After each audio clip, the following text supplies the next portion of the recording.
In this lesson, you began with a preparatory activity where you thought a bit about what the difference between hard things and easy things is.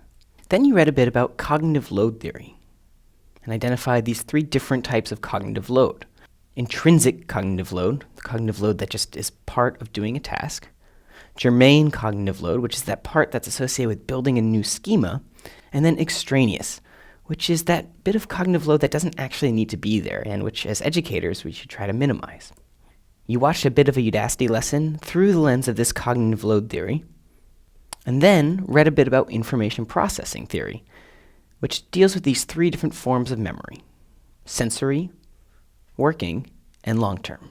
Then you applied this information processing theory by reviewing the same lesson you reviewed in Step 3, but this time focusing on where a learner may be putting their attention. And you probably found that this lesson just had too much going on for a true novice. Next, you took the learning objective that you created in the previous lesson and deconstructed your own expertise. And finally, you created an outline for your lesson.